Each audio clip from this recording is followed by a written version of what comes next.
Pero para que quede claro, si piensa que los microorganismos son una amenaza. Oh, sí, una amenaza enorme. Bacterias no, virus tampoco, entonces... Hongos, porque hay tipos de hongos que no buscan matar, buscan controlar. Los hongos parecen inofensivos, pero muchas veces saben que no es así.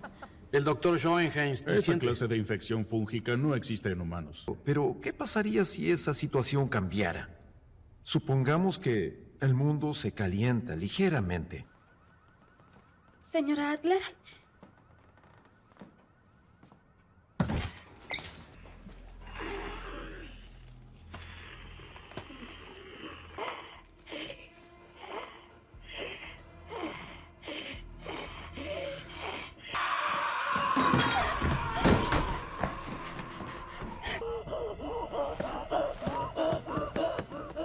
¿Qué hago, Joel? Sí, ya sé. ¿Qué está? No lo sé. Dicen que es un virus o una especie de parásito.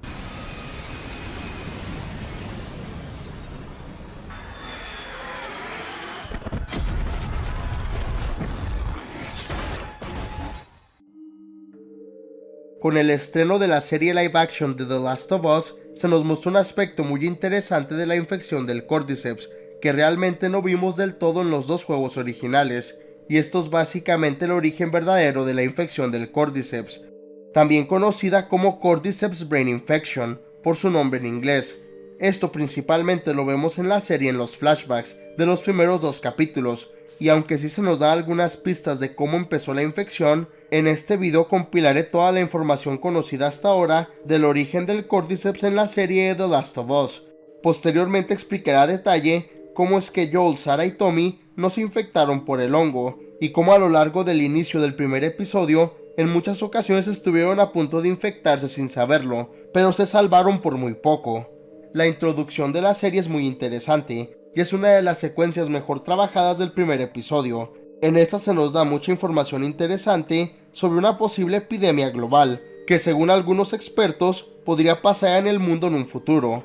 Aquí están en una entrevista en un estudio de televisión durante el año de 1968, y algunos doctores y científicos están hablando en un show de televisión sobre la amenaza que pueden ser algunos virus, bacterias y algunas enfermedades. Uno de los expertos presentes, llamado el Dr. Newman, dice que a él no le preocupan mucho los virus como una amenaza para la humanidad, ya que nuestra especie siempre ha estado en guerra en contra de los virus, y siempre hemos salido victoriosos, de una forma o de otra, ya que eventualmente nos adaptamos, y aunque en algunas ocasiones sí llega a morir mucha gente, la humanidad siempre prevalece, y si logramos siempre vencer a los virus.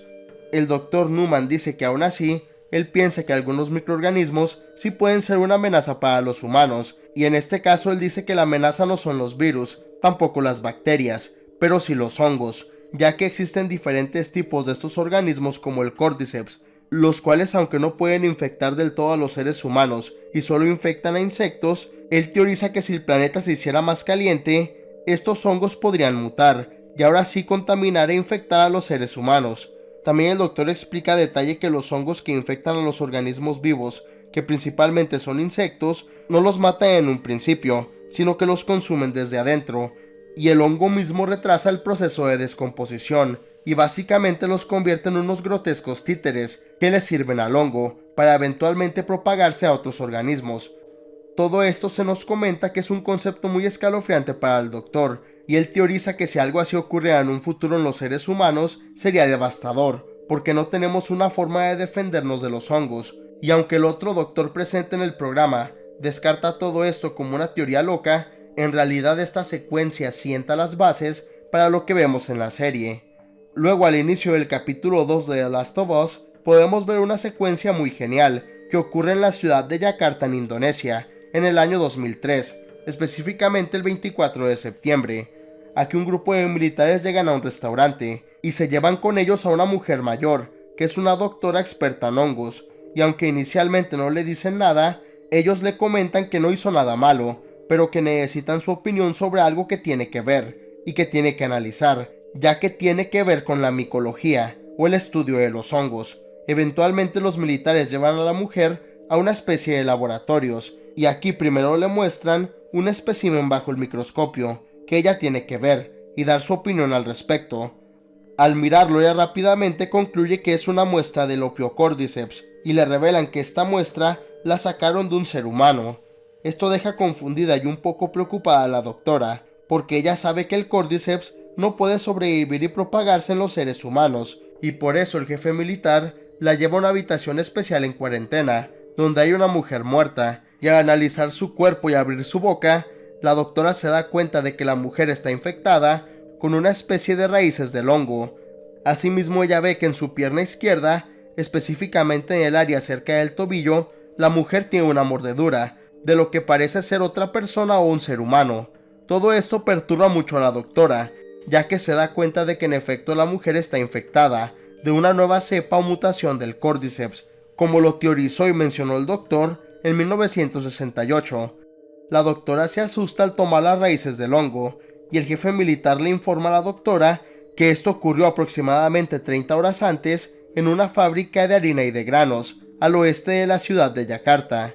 El militar comenta que una mujer normal en esa fábrica de repente empezó a actuar de forma violenta y errática, y atacó y mordió a 3 de sus compañeros, y por eso la lograron encerrar en el baño. Posteriormente, cuando la policía llegó al área para ver qué estaba pasando, ellos detuvieron que disparar a la mujer, porque se encontraba en un estado como rabioso y muy agresivo, sin que escuchara las advertencias de la policía. También las personas a las que mordió se volvieron muy agresivas y dejaron de hablar. Por eso los militares las ejecutaron. Aquí, al hablar un poco más, la doctora se da cuenta de que no saben quién mordió a esa mujer, y también se entera que hay 14 empleados perdidos en ese lugar. Es aquí que ella comenta que ella ha estudiado los hongos por toda su vida, y nunca ha encontrado una cura o una vacuna. Por eso ella sabe que no hay una forma de detener la infección, y le recomienda a los militares que hay que bombardear toda la ciudad completa, para así eliminar la mutación del hongo y a todos los posibles infectados. Toda esta secuencia nos confirma que la infección de la mutación del Ophiocordyceps, que ahora sí puede infectar a los humanos, empezó en la ciudad de Yakarta en Indonesia, es decir, en Asia, por lo menos en la serie, y no empezó en Sudamérica como en el universo de los videojuegos. Lo más probable es que esta mutación del Cordyceps se originara en esa área, como lo teoriza la misma doctora, que comenta que el hongo tuvo el sustrato perfecto para desarrollarse y para prosperar en esa fábrica. Algo muy importante que hay que mencionar y que la serie no nos dice es que la ciudad de Yakarta en Indonesia tiene la mayor fábrica de harina y de pan del mundo, que exportan mucho de lo que producen al resto del mundo. Tomando en cuenta este dato y el hecho de que el incidente de la mujer de la fábrica ocurrió 30 horas antes, esto explica cómo mucha de la harina, el pan, los granos y diferentes productos derivados ya estaban infectados con el Cordyceps presente en la fábrica, y desafortunadamente no se detectó esto. Por eso todos los productos fueron exportados a diferentes lugares del mundo, con mucha gente común que llegó a consumir granos, trigo o harina en diferentes lugares del planeta, los cuales se infectaron sin saberlo, y en pocas horas se transformaron en una especie de zombies, y luego estos empezaron a infectar a otras personas en esa área. Así básicamente se propagó la infección en todo el mundo, y de una forma muy rápida, y casi imposible de prever y de detener a tiempo, por parte de los gobiernos y las milicias. Esta es la razón por la que el 26 de septiembre del 2003, la infección llegó también a los Estados Unidos y a Austin, Texas, donde vivían Joel, Sarah y Tommy. Algo muy interesante es que de una forma muy curiosa, podíamos escuchar en la radio al inicio del primer capítulo que los disturbios y manifestaciones violentas siguen muy fuertes en Yakarta, lo que nos indica que en efecto, muchas de las personas en ese lugar se transformaron en infectados violentos, posiblemente en runners o en los infectados corredores, con algunos que pueden ser stalkers o acechadores. También se nos muestra una cualidad muy curiosa y grotesca del Cordyceps cuando la doctora examina el cuerpo de la mujer, y es que este hongo es muy resiliente y sobrevive sin problemas aunque su huésped humano esté muerto, con las raíces del hongo que se mueven de una forma escalofriante cuando lo manipulan y cuando detecta un posible huésped. Algo muy terrorífico es que el hongo sobrevive así, aunque ya no tiene un cerebro y un sistema nervioso que controlar. En el capítulo 4 se nos confirma por unos comentarios que le da Joel a Ellie sobre el origen de la infección en Yakarta y cómo se propagó rápido por todo el mundo, a través de la harina, los granos, el pan y esos productos derivados. Por eso fue algo que sorprendió a toda la humanidad, y pasó casi de la noche a la mañana. Otro aspecto muy escalofriante y bastante interesante de los infectados del Cordyceps que podemos ver en la serie es el hecho de que todos están conectados entre sí y de una forma más compleja de lo que podemos imaginar inicialmente. Según le dice Tessa Ellie durante el segundo capítulo, el hongo Cordyceps no solo crece en los infectados y en algunos lugares de la superficie como el suelo o dentro de los edificios, sino que también crece bajo la tierra y tiene fibras muy largas como cables que llegan a medir hasta 1500 metros. Por eso si llegas a pisar unas de las raíces del Cordyceps en un lugar donde no hay infectados, de cualquier manera esta acción puede despertar a una docena de zombies en otro lugar, los cuales van a saber dónde estás y van a venir a cazarte. Es este aspecto del Cordyceps lo que lo hace algo muy peligroso, actuando de una forma increíble para el hongo, como si todos fueran controlados por una mente colmena, que se origina del mismo hongo y de su propósito principal, que es el propagarse todavía más. Es este aspecto del hongo lo que lo hace algo muy peligroso.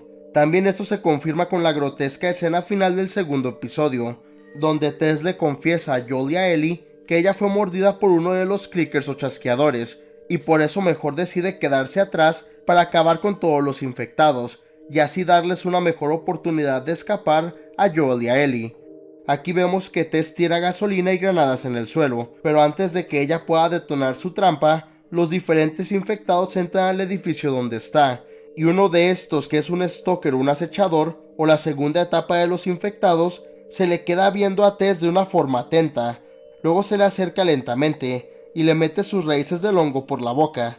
Aunque esta escena la podemos considerar algo asquerosa y que solo está ahí para perturbar a la audiencia, en realidad esta secuencia nos demuestra lo peligroso que es el hongo y la inteligencia que tiene, ya que este pudo detectar que Tess estaba infectada, pero que todavía estaba consciente, y el acechador hizo esto para meterle las raíces del hongo al cerebro lo más pronto posible, para que ahora sí Tess fuera controlada completamente por el hongo sin problemas, así acelerando la infección. Esto nos demuestra que el hongo Cordyceps mutado sí es muy inteligente y una verdadera amenaza completa para la humanidad. En el primer capítulo de The Last of Us podemos ver cómo Joel, Sarah y Tommy se salvan de infectarse con el Cordyceps en varias ocasiones. Al inicio de la serie se nos implica que debido a que el hongo estaba presente en muchos productos contaminados, muchos se infectaron al consumirlo sin saberlo, y sin que realmente fueran atacados y mordidos por algún otro infectado, como en el caso de la abuela Nana. El primer momento donde vemos que se salvan de infectarse es cuando en la mañana a Joel se le olvidó el comprar la mezcla para hacer hotcakes o panqueques, y por eso todos tienen que comer huevos para desayunar. Es importante mencionar que un ingrediente clave para esa mezcla es la harina, la cual sabemos que estaba contaminada en esos momentos. La segunda ocasión cuando evitan infectarse es cuando Joel y Sarah rechazan los bocadillos que les ofrecen sus vecinos, llamados los Adler, que son una pareja mayor, que cuidan a la madre de Connie, la esposa de Danny. Es aquí que se nos implica se infectó Nana, ya que ella sí se comió sus bocadillos. Después, cuando Sarah va a visitar a su vecina Connie, ella le comenta que está haciendo galletas con pasas y no con chispas de chocolate. Por eso mismo la niña no consume nada de esto y no se infecta por lo mismo. Por último, cuando a Joel se le olvidó comprar el pastel de su cumpleaños, esto también evitó de forma indirecta que se infectaran todos. Como lo vemos en la serie, esa mañana Joel le prometió a su hija Sarah que saldría del trabajo aproximadamente a las 9 p.m. y que compraría un pastel para celebrar y comerlo en la noche. Como Joel siempre estaba bien ocupado con su trabajo y como él salió muy tarde ese día a las 10 de la noche, él no pudo comprar el pastel, y esto lo salvó a él y a su hija de infectarse con el Cordyceps. Lo mismo pasó con Tommy, ya que debido a que no había hotcakes, él no desayunó ese día, y debido a que lo metieron en la cárcel cuando él se peleó en un bar esa noche, por eso tampoco consumió nada de harina o de granos infectados con el Cordyceps. Y bueno, esto es todo lo que sabemos acerca de los orígenes del Cordyceps de la serie The Last of Us, y cómo es que Joel, Sarah y Tommy no se infectaron durante el inicio de la infección del Cordyceps. Sinceramente, este inicio más concreto de la infección del Cordyceps que nos mostraron en la serie me gustó más que el inicio que le dieron en el videojuego, el cual era un poco más vago y misterioso, y solo nos decía que algunas plantas y cosechas de Sudamérica se pensaba que estaban contaminadas con una nueva cepa del Cordyceps. Aún así me encantó que nos mostraran de una forma un poco críptica todo esto, como lo que podemos escuchar en la radio en el primer episodio, con la infección que podemos ver que sufre la abuela Nana de los vecinos y todo lo que se nos muestra en el segundo capítulo, con ese genial flashback o recuerdo que podemos ver en Indonesia. La verdad creo que esta infección del Cordyceps de la serie sí es muy diferente a la que vemos en los juegos, y por eso creo que le haré su propio video cuando se termine la primera temporada.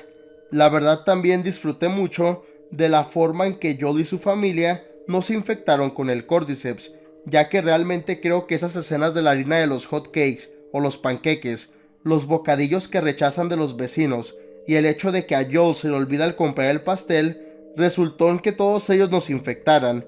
Ese concepto me gustó mucho, porque realmente se sintió natural y que sí va de acuerdo a la personalidad de los personajes, además de que hizo que mucha gente teorizara al respecto, sobre la importancia y la conexión del pan y de la harina con el hongo Cordyceps. Pero déjame saber tu opinión en los comentarios de abajo. ¿Ya conocías el verdadero origen del Cordyceps en la serie The Last of Us y cómo se propagó tan rápido en todo el mundo? ¿Sabías el por qué Joel, Sarah y Tommy no se infectaron en un principio y cómo en diferentes situaciones se salvaron por poco? Y por último, ¿qué te pareció a ti este origen de la infección del Cordyceps?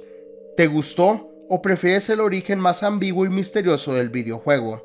Comenta abajo tu respuesta a estas preguntas y tu opinión en general acerca del origen del Cordyceps en la serie The Last of Us y cómo es que Joel, Sarah y Tommy no se infectaron en un principio. Como siempre, muchas gracias por ver este video, en verdad lo aprecio. Si te gustó, dale like y compártelo para apoyar al canal. Y no olvides suscribirte para no perderte ninguno de mis nuevos videos. Hasta el próximo video, este Luis de Witt, me despido.